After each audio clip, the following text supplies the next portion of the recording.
রাতের বেলা শোয়ার আগে পড়বেন 33 বার সুবহানাল্লাহ, 33 বার আলহামদুলিল্লাহ এবং 34 বার আল্লাহু আকবার। আল্লাহর পক্ষ থেকে আপনার শরীরে শক্তি আসবে। এটা যারা নিয়মিত আমল করে আল্লাহর পক্ষ থেকে তাদের শরীরে শক্তি আসে। হ্যাঁ, কারণ এইটা রাসূল সাল্লাল্লাহু আলাইহি ওয়াসাল্লাম কাকে শিখিয়ে দিয়েছেন? তার মেয়ে ফাতিমা রাদিয়াল্লাহু আনহাকে।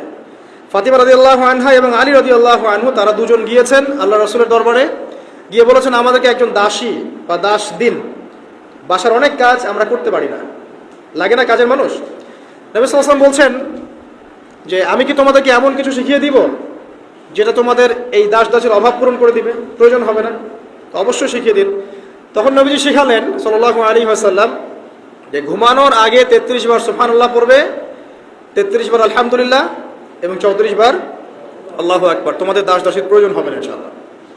তো ব্যাখ্যায় অনেক ওলামায়ে কেরাম বলেছেন যে এটা নিয়মিত আমল করতে থাকলে রোগ ব্যাধি কম হয়, শরীরে শক্তি আসে, এনার্জি বাড়ে, আপনি নিজের কাজ নিজেই করতে পারবেন ইনশাআল্লাহ আযজা ওয়া জাল্লা। আসুন সামনে যাই।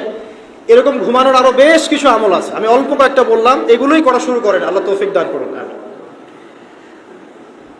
আর যদি পারেন ওযু করে ঘুমাতে পারলে আরো বেশি ভালো হয়।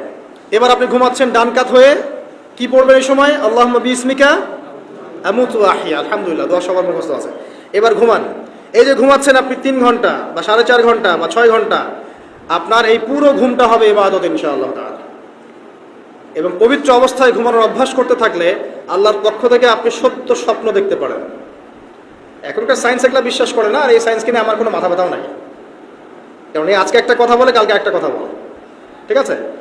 তো আল্লাহর পক্ষ থেকে আপনি সত্য স্বপ্ন দেখতে পারেন। ইউসুফ আলাইহিস সালাম জেলখানায় বন্দী, সূরা ইউসুফ পড়ে দেখেন। তখন কয়েদিদের মধ্যে 2 জন স্বপ্ন দেখেছে। একজন স্বপ্ন দেখছে তার মাথার উপরে রুটি, উপর থেকে পাখি এটা ঠোকরে কি করছে, খেয়ে নিয়ে চলে যাচ্ছে।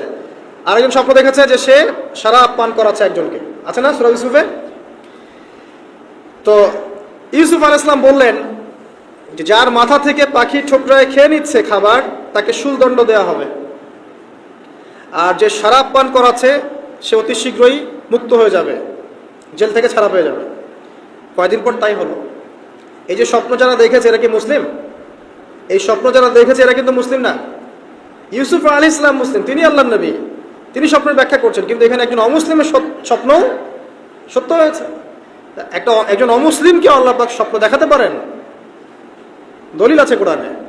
সত্য স্বপ্ন বলে একটা বিষয় আছে, যেটার জন্য অবশ্যই আল্লাহর পক্ষ থেকে নূর দরকার, স্বচ্ছ একটা মন দরকার, কলবুন সালিম দরকার, বেশি বেশি আমল দরকার, হ্যাঁ, আধ্যাত্মিকত্ব দরকার, আল্লাহর মারিফত দরকার। তারপরে ইনশাআল্লাহ সত্য স্বপ্নের প্রশ্ন আসবে। সারাদিন টিভি দেখে, গান শুনে, সিরিয়াল দেখে, গালিগালাজ করে, গীবত তহমত করে, খোঁচাখুচি করে, চুলাচুলি করে, এদের সাথে সত্য স্বপ্নের কি সম্পর্ক? এদেরকে তো শয়তান স্বপ্ন দেখাবে। কথা বুঝতে পারছেন না? ফজরের নামাজের পরে নবী সাল্লাল্লাহু আলাইহি ওয়াসাল্লাম বসে থাকতেন, সাহাবীরা তাকে বলতেন কে কোন স্বপ্ন দেখেছে, তিনি বলতেন, এবং তিনি স্বপ্নের ব্যাখ্যা ইন্টারপ্রিটেশন করতেন যে এটা এমন, এটা এমন। এমনকি এই যে আপনার উহুদের যুদ্ধের আগের রাতে অনেক সাহাবী স্বপ্ন দেখেছেন, এবং পরের দিন দেখবেন উহুদের দিনে অনেক সাহাবী শহীদ হয়েছেন।